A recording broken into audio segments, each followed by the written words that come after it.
Hello everyone, welcome back to my YouTube channel. जो student नए हैं उनको इन्फॉर्म कर दूं कि यहाँ आपको केवल जो फिजिक्स के जो टॉपिक है ना, जो इम्पोर्टेंट टॉपिक हैं और थोड़े टफ हैं, जैसे सेमीकंडक्टर या बेसिक इलेक्ट्रिसिटी, उनके कॉन्सेप्ट क्लियर कराए जाएंगे। और यहाँ पर आपको थ्योरी नहीं मिलेगी। थ्योरी जो आपको मिलेगी उसके लिए आपको टेलीग्राम चैनल ज्वाइन करना पड़ेगा। टेलीग्राम चैनल पर आपको बाइलिंगुअल थ्योरी मिलेगी, हिंदी में भी और इंग्लिश में भी। ठीक है। जैसे आप थंबनेल पे देख रहे हैं, यहाँ पर लिखा हुआ है एक इंट्रिंसिक और एक्सट्रिंसिक सेमीकंडक्टर। ये एक्सट्रिंसिक, ये इंट्रिंसिक। इंट्रिंसिक को प्योर सेमीकंडक्टर ही बोलते हैं।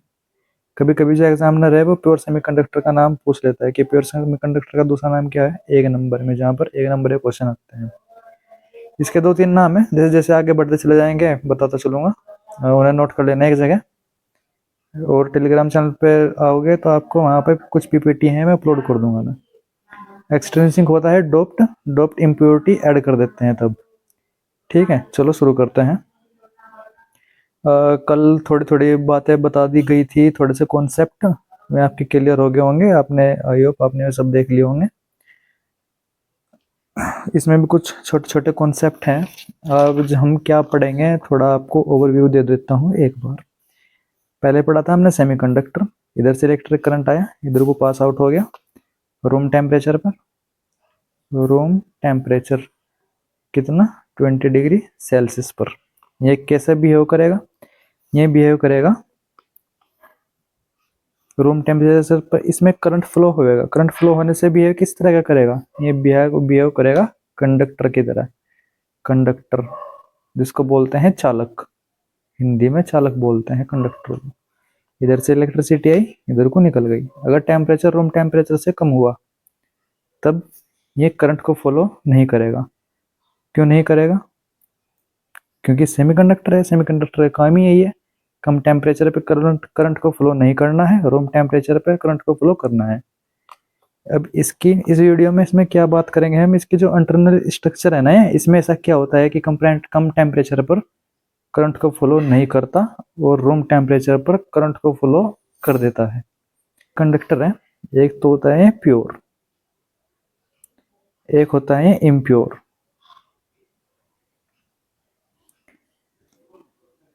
स्टार्टिंग में प्योर सेमीकंडक्टर पढ़ेंगे, फिर इम्प्योर पढ़ेंगे। प्योर पढ़ने के लिए भी आपको कुछ कॉन्सेप्ट हैं, लगभग 3 से 4 में आपको क्लियर होने चाहिए। तो पहले इन कॉन्सेप्ट को देख लेते हैं, फिर इसके बाद प्योर पढ़ेंगे, फिर इम्प्योर पढ़ेंगे।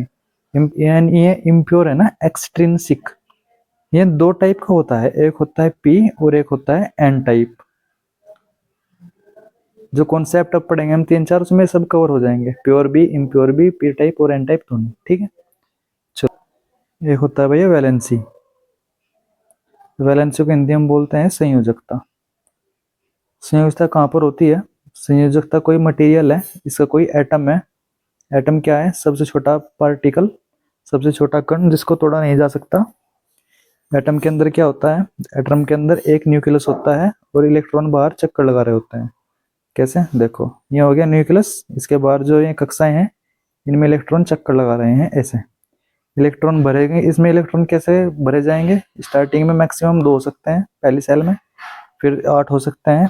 कैसे? 2 8 18, आगे भी होते हैं 2 8 18 32, पर 2 8 18 तक ही काम चल जाएगा आपका, फालतू नहीं, उतने ही पड़ेंगे जितने में काम चल जाए। ठीक है जी। अब जैसे कोई एटम है, ठीक, इसकी बाहर की कक्षाएं हैं, एक ही है, एक ही है और एक ही है। आप एग्जाम्पल ले लेता हूँ, उससे थोड़ा और क्लियर हो जाएगा। जैसे ऑक्सीजन है, ऑक्सीजन का जो परमाणु क्रमांक होता है, जो एटॉमिक नंबर होता है ऑक्सीजन का, वो 8 होता है। अभी एटॉमिक नंबर क्या होता है? एटॉमिक नंबर, जो ये एटम होता है, ये ऑक्सीजन का एटम है। ठीक है जी। इसके बीच में क्या क्या यहाँ पर कौन होते हैं? प्रोटॉन, न्यूट्रॉन और इलेक्ट्रॉन चक्कर लगा रहे होते हैं बाहर, बाहर की कक्षाओं में। तो जो प्रोटॉन होता है ना, proton and the number of proton, जो एटॉमिक नंबर होता है, जैसे ऑक्सीजन है एटॉमिक नंबर 8 है, तो इसके यहाँ पर न्यूक्लियस में कौन होंगे, प्रोटॉन और न्यूट्रॉन। तो एटॉमिक नंबर क्या है, एटॉमिक नंबर है नंबर ऑफ प्रोटॉन, मतलब इसमें कितने प्रोटॉन उपस्थित हैं। ठीक है, इसके यहाँ पर बीच में सेंटर में कितने प्रोटॉन, मतलब पॉजिटिव चार्ज कितना उपस्थित है। तो 8 प्रोटॉन, एक जितने प्रोटॉन उतने ही कितने होंगे इलेक्ट्रॉन। तो इसमें 8 ही इलेक्ट्रॉन होंगे, 8 ही प्रोटॉन होंगे। तो ये कैसे बटे रहेंगे, 2, 8 और 18 के अकॉर्डिंग। ठीक है, इसका एक अलग प्रिंसिपल भी होता है, अहबो प्रिंसिपल बोलते हैं, उसको बाद में पढ़ेंगे, पहले आप ये देख लो। इससे काम चल जाएगा हमारा सेमीकंडक्टर को करने के लिए। पहली सेल में, मतलब पहली कक्षा में कितने इलेक्ट्रॉन, 2। एटॉमिक नंबर कितना है, 8। एक सेकेंड कलर चेंज कर लेता हूँ। देखो 2 इलेक्ट्रॉन यहाँ पर आ गए, 1 इलेक्ट्रॉन यहाँ पर, 1 इलेक्ट्रॉन यहाँ पर पहली कक्षा में। ठीक है, अब कितने बचे, 8 थे ना टोटल, 2 आ चुके हैं, तो कितने बचे, 6 बचे। 6 इलेक्ट्रॉन बाहरी कक्षाओं में, 1, 2, 3, 4, 5 और 6। 6 इलेक्ट्रॉन आ गए बाहरी कक्षा में। अब वैलेंसी की यहाँ पे बात आती है। अब जब वैलेंसी, ये जो पॉइंट है जो अब बताऊंगा मैं, ये बहुत इंपॉर्टेंट है। प्रत्येक एटम, हर कोई एटम ये चाहता है कि मैं स्टेबल रहूं। स्टेबल से मतलब उसकी जो बाहर की कक्षाएं हैं, जैसे जैसे ये एटम है, इसमें कुछ कक्षाएं हैं ऐसे, तो ये चाहता है कि जो मेरी कक्षाएं हैं ना, ये इलेक्ट्रॉनों से पूरी पूरी भरी रहे। जैसे 2, 8, 18 है, अभी बताया था 2, 8, 18, इसके अकॉर्डिंग इलेक्ट्रॉन बटे रहेंगे 2, 8, 18 के अकॉर्डिंग। पहली कक्षा में 2 इलेक्ट्रॉन, दूसरी में 8, दूसरी में 8 और तीसरी में 18 इलेक्ट्रॉन। अगर इसमें ये हो गए ना, जो तीसरी कक्षा में 18 हो गए, तो ये स्टेबल हो जाएगा। हर एटम यही चाहता है कि मैं स्टेबल हो जाऊं। स्टेबल होने के बाद क्या होगा, स्टेबल होने के बाद जो ये एटम, जिस भी चीज का एटम होगा ना, ये में रिएक्ट नहीं करने की, किसी दूसरे के साथ क्रिया नहीं करने का, वो एटम ये वो या वो पदार्थ किसी दूसरे के साथ क्रिया नहीं करेगा। अब स्टेबल होने के लिए क्या चीज आसान है, ऑक्सीजन के लिए। ऑक्सीजन के लिए बाहरी कक्षा में कितने इलेक्ट्रॉन है, पहली कक्षा में 2, फिर उससे अगली कक्षा में, बताओ भाई जल्दी देख के बता दो, 6। ठीक है, 8 कंप्लीट हो गए ऑक्सीजन के। अब इस सेल में जिसमें 6 इलेक्ट्रॉन है, इसमें 8 इलेक्ट्रॉन होने चाहिए। तो सबसे बढ़िया क्या है, अगर ये 2 इलेक्ट्रॉन वापस ले लेगा किसी दूसरे एटम से, तो 8 हो जाएंगे बाहरी कक्षाओं में। 8 होने के साथ ही स्टेबल हो जाएगा। इसे कितने इलेक्ट्रॉनों की आवश्यकता है स्टेबल होने के लिए, 2 इलेक्ट्रॉनों की आवश्यकता है। जितनी इसे आवश्यकता है 2 इलेक्ट्रॉनों को लेने के लिए, वही संयोजकता होती है। ऑक्सीजन की संयोजकता 2 होती है, ये याद रखने वाली बात है।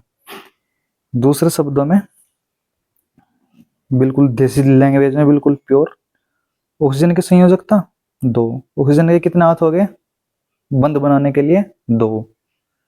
ठीक है, अब बंद कैसे बनाएगा वो आगे बताऊंगा। ठीक है भैया, स्टेबल तब भी हो सकता है अगर ये बाहर की सेल हटा ही दूं मैं, 6 के 6 इलेक्ट्रॉन किसी दूसरे एटम को दे दूं, तो फिर तो एक ही सेल बचेगी इसमें, ये वाली अंदर वाली। इसमें कितने इलेक्ट्रॉन है, 2 कंप्लीट है, भरी हुई है पूरी, 2 से ज्यादा नहीं हो सकता है, तो ये तब भी स्टेबल हो जाएगा। पर 6 इलेक्ट्रॉन किसी दूसरे को देना थोड़ा टफ है। किसके मुकाबले, 2 इलेक्ट्रॉन वापस लेने के लिए। अब तो ये 2 ही ले लेगा, स्टेबल हो जाएगा। इसे फिर 6 के 6 देने पड़ेंगे, तो ये थोड़ा मुश्किल है 6 के 6 देने। तो 2 इलेक्ट्रॉन ले लेगा, स्टेबल हो जाएगा। ठीक है, चलो अब एक नेक्स्ट पॉइंट है भैया, कोवेलेंट बॉन्ड। कोवेलेंट बॉन्ड क्या है, कोवेलेंट बॉन्ड होता है सहसंयोजक बंध। इसमें क्या होता है, जैसे 2 एटम जुड़ते हैं एक दूसरे के साथ, एक एटम ये है, ये वाला, और एक एटम ये रहा। ठीक है, तो अभी बताया था कुछ इलेक्ट्रॉन स्टेबल होने के लिए कुछ इलेक्ट्रॉन देगा, ग्रहण भी कर सकता है, ले भी सकता है। पर अगर ये ऑक्सीजन का हुआ तो देना आसान है, क्योंकि 2 ही, मतलब लेना आसान है, सॉरी लेना आसान है, क्योंकि 2 ही इलेक्ट्रॉनों की कमी है। 2 इलेक्ट्रॉन लेते स्टेबल हो जाएगा। तो सहसंयोजक बंध में क्या होता है, ये अपने इलेक्ट्रॉन यहाँ पर बीच में रखेगा और ये अपने इलेक्ट्रॉन यहाँ पर भी बीच में रखेगा। तो जो यहाँ पे बीच में इलेक्ट्रॉन होंगे, जो कॉमन इलेक्ट्रॉन होंगे, उनकी गिनती जब में काउंट होंगे, तो मैं दोनों साइड काउंट होंगे। इलेक्ट्रॉन दोनों साइड काउंट होंगे, ठीक है जी। कैसे काउंट होंगे? ऐसे काउंट होंगे कि जो पहला एटम है, ये वाला पहले वाला एटम है, जब हम ऐसे काउंट करेंगे तो तब भी 8 कंप्लीट होने चाहिए। जब हम ऐसे काउंट करेंगे तब भी 8 कंप्लीट होने चाहिए। ये बीच के इलेक्ट्रॉन साझेदारी के इलेक्ट्रॉन है, इसमें भी काउंट होंगे और इसमें भी काउंट होंगे। तो दोनों 8 इलेक्ट्रॉन अपने पूरे कर लेते हैं बीच में साझेदारी के द्वारा। तो जो ये बंध बनता है साझेदारी द्वारा जो बंध बनता है, इसको बोलते हैं सहसंयोजक बंध। अब इसमें बंध में क्या खास बात है? इसमें ये खास बात है, देखो, ए covalent bond is a chemical bond, ठीक है भैया। कोवेलेंट बॉन्ड क्या है? केमिकल बॉन्ड है। फॉर्म्ड मतलब कब बनता है? जब दो एटम शेयर वन और मोर पेयर ऑफ इलेक्ट्रॉन, या तो ये एक जोड़ा शेयर करें इलेक्ट्रॉनों का, या एक से ज्यादा जोड़े शेयर करें इलेक्ट्रॉनों के। एक इलेक्ट्रॉन इधर से आया, एक इधर से आया, एक जोड़ा कंप्लीट हो गया, फिर एक इधर से आया, एक इधर से आया, दूसरा जोड़ा कंप्लीट हो गया। या तो वन या फिर और वन से ज्यादा जो पेयर हैं, जोड़े बने इलेक्ट्रॉनों के, टू अचीव स्टेबिलिटी स्थिरता, जो इससे पहले बताया स्टेबल हो जाता है, जिसके बाद वो किसी के दूसरे के साथ रिएक्ट नहीं करेगा। हिंदी में पढ़ लो, सहसंयोजक बंध वह रासायनिक बंध है जो तो परमाणु स्थिरता प्राप्त करने के लिए इलेक्ट्रॉनों की एक या अधिक जोड़ी साझा करते हैं। अब एग्जाम्पल ले लो इसका। एग्जाम्पल में क्या हुआ? एग्जाम्पल में ये हुआ, जैसे ये कुछ कोई एटम है, एटम 1, और ये हो गया एटम 2। इसके बारीक कक्षा में कितने इलेक्ट्रॉन है? 1 2 3 4 5 6 इलेक्ट्रॉन हो गए। इसमें 1 2 3 4 5 6 7 8, इसमें 8 इलेक्ट्रॉन हो गए। तो अब क्या करना है, हमें इन दोनों के 8 इलेक्ट्रॉन कंप्लीट करने हैं। कुछ इलेक्ट्रॉन हम यहाँ बीच में रख देंगे, जिससे ये 8 इलेक्ट्रॉन इसके भी कंप्लीट हो जाएं और इसके भी कंप्लीट हो जाएं।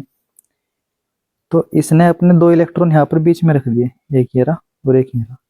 अब दोबारा से काउंट कर लेंगे, इसमें भी काउंट होंगे ऐसे और इसमें भी काउंट होंगे। 1 2 3 4 5 6 7 8, 8 कंप्लीट है, इसमें भी 8 कंप्लीट है। 1 2 3 4 5 6 7 8। तो जो ये कंपाउंड बनाना है पूरा, जो कोवेलेंट बॉन्ड, ये कोवेलेंट बॉन्ड है इनके बीच में, इसे बोलते हैं कोवेलेंट बॉन्ड। जब साझेदारी के इलेक्ट्रॉन द्वारा जो बंध बनता है, उसको कोवेलेंट बॉन्ड बोलते हैं, साझेदारी वाला इलेक्ट्रॉन बीच में। ठीक है, यहाँ तक क्लियर? चलिए नेक्स्ट पॉइंट अब देखते हैं। ये बंध टूटता भी है, कब टूटता है वो अभी बताऊंगा। चलिए देखो, अभी कुछ देर पहले ही बात करी थी आपसे कोवेलेंट बॉन्ड के बारे, कोवेलेंट बॉन्ड की बात हुई है अभी। उससे पहले मैंने बताया था आपको ऑक्टेट रूल, जो अभी आपको समझाया था ना कि स्टेबल होने के लिए इलेक्ट्रॉन चाहिए, तो वो एक ऑक्टेट ही रूल था। ऑक्टेट रूल क्या होता है? ऑक्टेट रूल कुछ नहीं, आप समझ चुके हैं, बस एक बार ध्यान से पढ़ लो। The octet rule states that atom tends to gain, lose or share electron in order to achieve 8 electron in their valence shell। Valence shell सबसे बाहर वाली सेल, जैसे कोई एटम का न्यूक्लियस, ये सेल बनेगी, सबसे बाहर वाली सेल में इलेक्ट्रॉन कंप्लीट होने चाहिए। Making them stable like noble gas, noble gas की तरह। जो नोबल गैस से मतलब आदर्श गैस होते हैं, जो किसी दूसरे के साथ रिएक्ट नहीं करती, किसी दूसरे गैस के साथ रिएक्ट नहीं करती। ठीक है, अब हिंदी में परिभाषा। ऑक्टेट नियम के अनुसार परमाणु अपने बाहरी कक्षा में 8 इलेक्ट्रॉन प्राप्त करने के लिए इलेक्ट्रॉन को खोते या प्राप्त करते हैं। ऑक्सीजन के केस में क्या था? खोने मुश्किल थे, लेने आसान थे, तो 2 लेकर स्टेबल हो जाएगा। खोते या प्राप्त करते हैं, साझा करते हैं, ताकि वे स्थिर स्टेबल हो सकें। अब इसमें 2 एग्जाम्पल हैं। जो ये सेकंड वाला एग्जाम्पल है आपको बता दिया अभी, कोवेलेंट वाले केस में बीच में शेयरिंग इलेक्ट्रॉन है, इसमें शेयरिंग बीच में रख दिया इलेक्ट्रॉन, इसमें भी काउंट हो गया, इसमें भी काउंट हो गया, दोनों के 8 कंप्लीट हो गया काम, बस बात खत्म।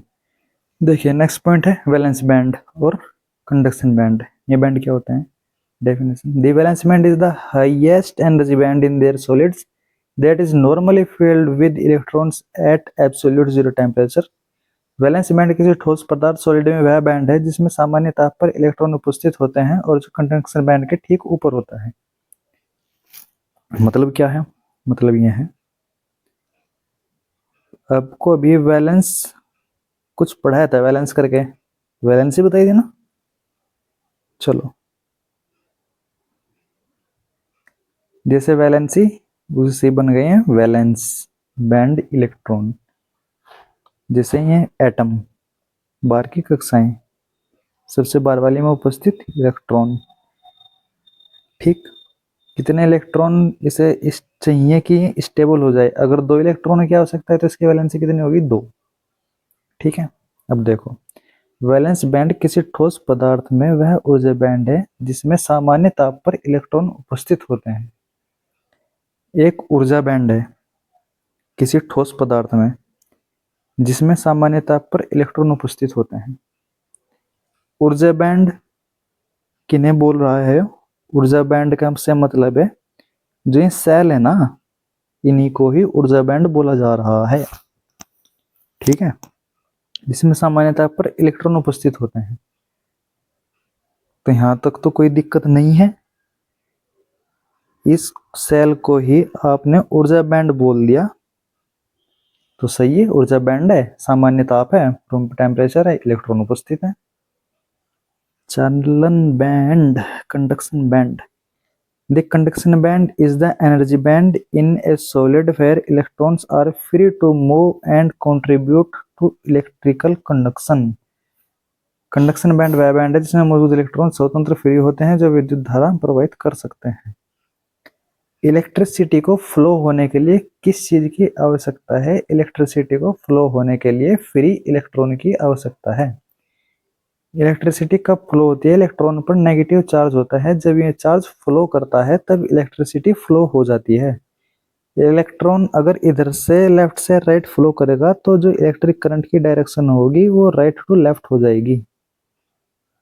ठीक है, जो इलेक्ट्रिक करंट की डायरेक्शन होती है वो इलेक्ट्रॉन के चलने की जो डायरेक्शन होती है उसकी उल्टी डायरेक्शन होती है इलेक्ट्रिक करंट की। कंडक्शन बैंड वह बैंड है जिसमें फ्री इलेक्ट्रॉन होते हैं। फ्री इलेक्ट्रॉन से मतलब क्या है?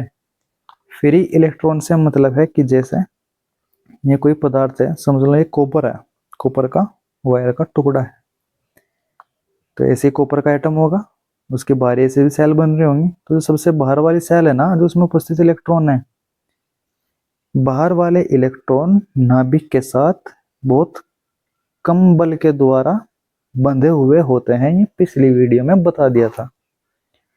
जो पास वाली सेल के इलेक्ट्रॉन होते हैं नाभिक के में बहुत मजबूती के द्वारा बंधे हुए होते हैं, तो में तो फ्री मुश्किल से फ्री नहीं हो सकते, उन्हें फ्री करना आसान काम नहीं है।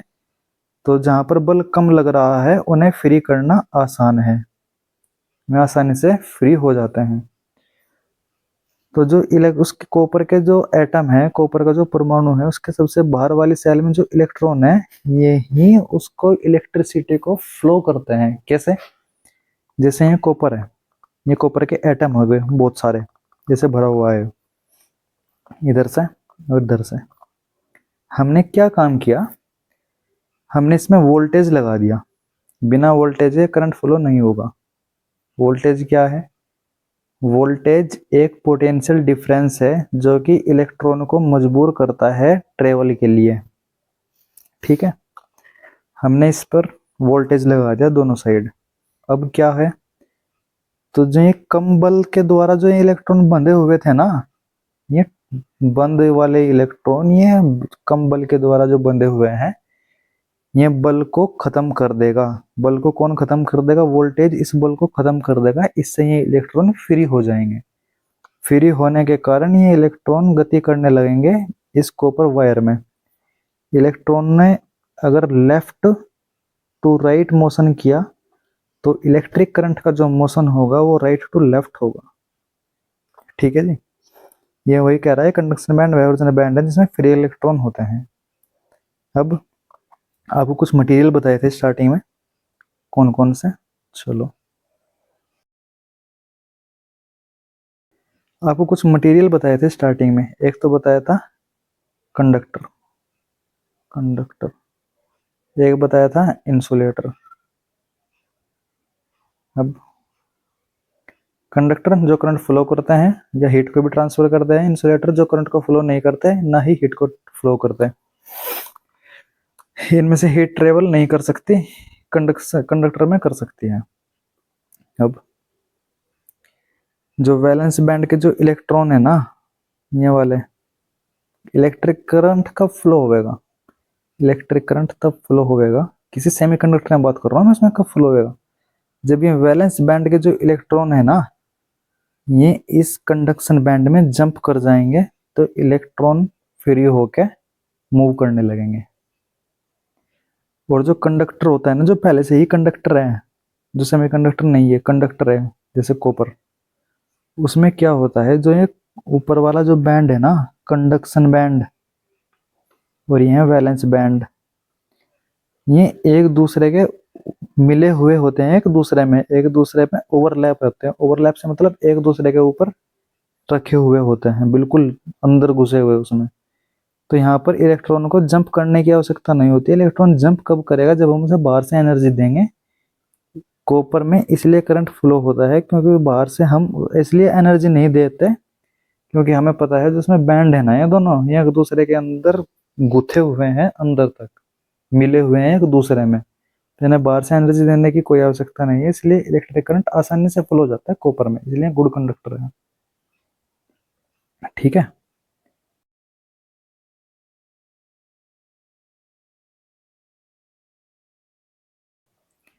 चलिए यहाँ से स्टार्ट होता है आपका सेमीकंडक्टर डिवाइस।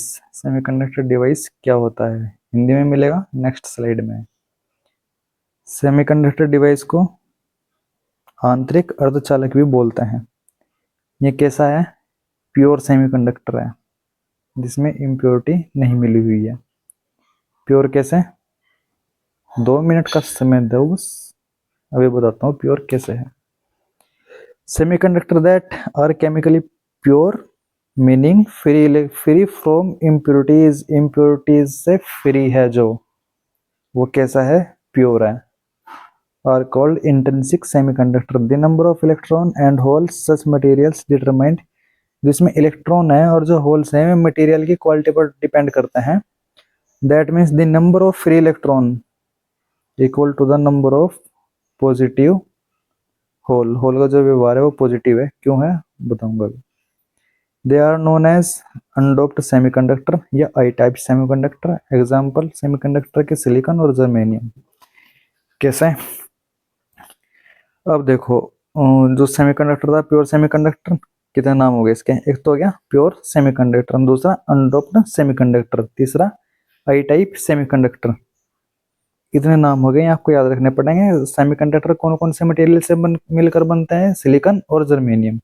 मोस्टली सिलिकॉन से मिलकर बनते हैं। सिलिकॉन से ही क्यों बनते हैं, क्योंकि जो सिलिकॉन होता है ना जर्मेनियम जर्मेनियम से बेहतर होता है। क्यों होता है, कुछ पॉइंट से उनके बेस पर हम ऐसा बोल सकते हैं। जैसे जो सिलिकॉन है जर्मेनियम से ज्यादा टेम्परेचर सहन कर सकता है, जो सिलिकॉन है, पहला पॉइंट ज्यादा टेम्परेचर सहन कर सकता है। दूसरा, इसमें कम लीकेज करंट होता है। कम लीकेज करंट से मतलब इसमें जो नॉइस है ना वो बहुत कम होती है, या वाइब्रेशन बहुत कम होती है। तीसरा, जो सिलिकॉन है जर्मेनियम से सस्ता है, ये रेत से बनाया जाता है, ये आसानी से मिल जाता है, ये काफी है, मतलब इसकी कोई कमी नहीं है फिलहाल, इसलिए। चलिए नेक्स्ट देखिए, इस हिंदी में है जो अर्धचालक, अर्धचालक मतलब सेमीकंडक्टर रासायनिक रूप से शुद्ध होते हैं, जिनमें कोई अशुद्धि नहीं मिलाई जाती, उन्हें आंतरिक अर्धचालक इंट्रिंसिक सेमीकंडक्टर कहा जाता है। नाम याद रखना बड़े इंपॉर्टेंट है। इनमें इलेक्ट्रॉन और होल की संख्या केवल पदार्थ के अपने गुणों पर निर्भर करती है, न कि किसी मिलावट पर। मिलावट तो होती नहीं है इसमें, इसलिए ये प्योर है। आंतरिक अर्धचालक में मतलब प्योर सेमीकंडक्टर में मुक्त इलेक्ट्रॉनों की संख्या होल की संख्या के बराबर होती है। कैसे बराबर होती है, वो जस्ट एक सेकंड। उन्हें अनडोप्ड सेमीकंडक्टर या आई टाइप सेमीकंडक्टर भी कहा जाता है, जैसे सिलिकॉन और जर्मेनियम। का ये एग्जांपल है जो, एक सेकंड थोड़ा बड़ा कर दूँ। देखिए क्या है, आ रहा है कुछ समझ, ये मुजस्सिमा। चलिए ये क्या है, जो सिलिकॉन है ना, जिसके बारे में अभी बताया था कि भाई सिलिकॉन से सेमीकंडक्टर बनते हैं। जो सिलिकॉन मटेरियल है, जो सिलिकॉन पदार्थ है, ये उसके उसकी इंटरनल स्ट्रक्चर है, उसकी आंतरिक संरचना है। इसमें सिलिकॉन के 1 2 3 4 5 परमाणु हमने लिए हैं। क्यों लिए हैं 5 ही, ज़्यादा ज़्यादा भी ले सकते हैं। जैसे इधर बना हुआ है ऐसे इधर भी बना देंगे, जैसे बहुत लंबी स्ट्रक्चर हो जाएगी, हमारा काम इतनी सही चल जाएगा, तो इतनी सही है। जो सिलिकॉन होता है ना, सिलिकॉन का जो एटॉमिक नंबर है वो 14 होता है, मतलब इसके अंदर 14 प्रोटॉन होते हैं सिलिकॉन के अंदर। अब 14 तो प्रोटॉन हो गए, बाकी बाकी क्या व्यवस्था है, सिलिकॉन के अंदर 14 प्रोटॉन हो गए।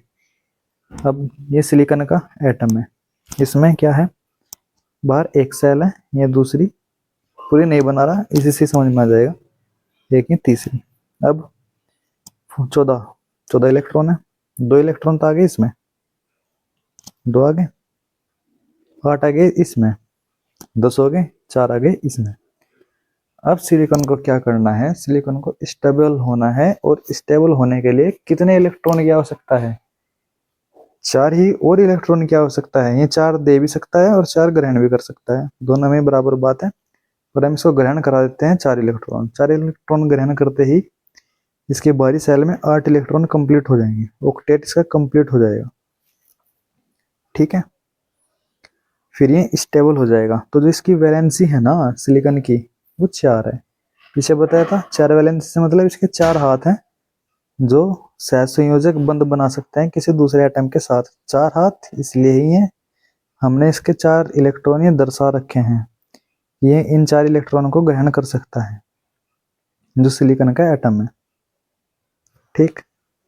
ये जो ऐसे करा हुआ है ना, ये इस चीज को दर्शा रहा है कि इनके बीच में कैसा बंध है, कोवेलेंट बॉन्ड है, सहसंयोजी बंध है इसके और इसके बीच। ये इलेक्ट्रॉन दोनों के शेयर इलेक्ट्रॉन है, यहाँ पर भी यहाँ पर भी। ये सहसंयोजक बंध इसके साथ भी, इसके साथ भी, इसके साथ भी। ऐसे ही है, इसके साथ इधर भी बना सकता है, इधर भी बना सकता है, और इधर भी बना सकता है। चैन बन जाएगी एक, इधर भी और इधर भी, ठीक है। तो ये होता है प्योर सेमीकंडक्टर। अब इसमें क्या व्यवस्था होती है प्योर सेमीकंडक्टर में, फिलहाल कोई भी इलेक्ट्रॉन फ्री नहीं है तो नहीं बिल्कुल भी। किसी का संबंध, इन दोनों का रिलेशन है, इसमें इन दोनों का, इसमें इन दोनों का भी होगा, यहाँ पर एक इलेक्ट्रॉन, यहाँ पर ऐसा ही, ऐसा, ठीक है। ऐसे ही सेम सिमिलर इधर, ऐसे ही सिमिलर ऊपर। तो इसमें कोई भी इलेक्ट्रॉन फ्री नहीं है, फ्री इलेक्ट्रॉन, तो ये इलेक्ट्रिसिटी फ्लो नहीं कर पाने का। पर सेमीकंडक्टर है, करेगा तो जरूर, पर ऐसे नहीं करने का, क्योंकि टेम्परेचर फिलहाल 0 है। ये जो व्यवस्था आपको नजर आ रही है, ये 0 डिग्री सेल्सियस पर है। जैसे जैसे टेम्परेचर बढ़ाओगे, या तो टेम्परेचर बढ़ा लो, या इसमें इलेक्ट्रिक फील्ड लगा दो, ठीक है। टेम्परेचर पर लगा दिया हमने, ये इलेक्ट्रिक फील्ड लगा दिया, उससे क्या हुआ, ये ब्रेक हो जाता है, जो कोवेलेंट बॉन्ड है ये टूट जाता है।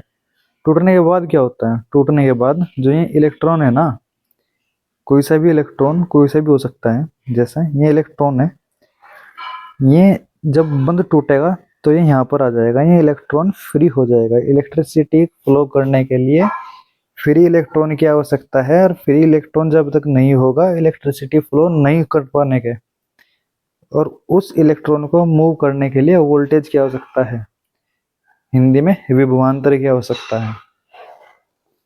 ये इलेक्ट्रॉन यहाँ से निकला, यहाँ पर आ गया, ये इलेक्ट्रॉन फ्री इलेक्ट्रॉन हो गया।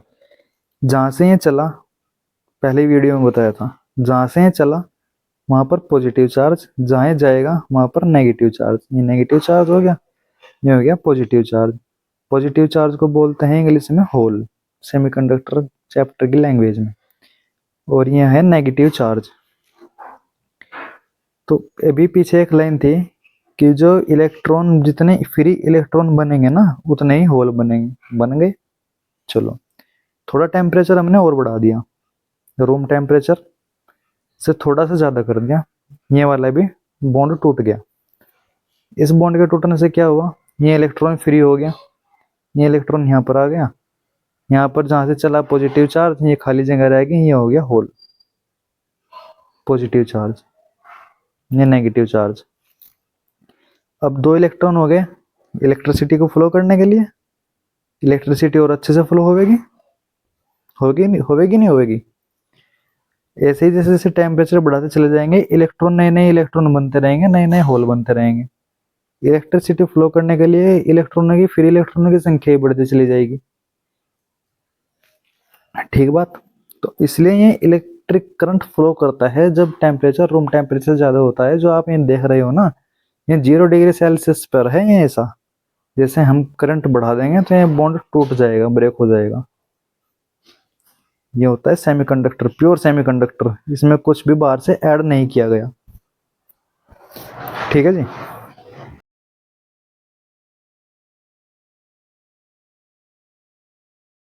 बाकी इससे नेक्स्ट, जिससे आगे हम पढ़ेंगे वो नेक्स्ट वीडियो में देखेंगे। टेलीग्राम का चैनल, जो टेलीग्राम का लिंक है वो डिस्क्रिप्शन में मिल जाएगा। तो मिलते हैं नेक्स्ट वीडियो में। Thanks for watching. Bye bye.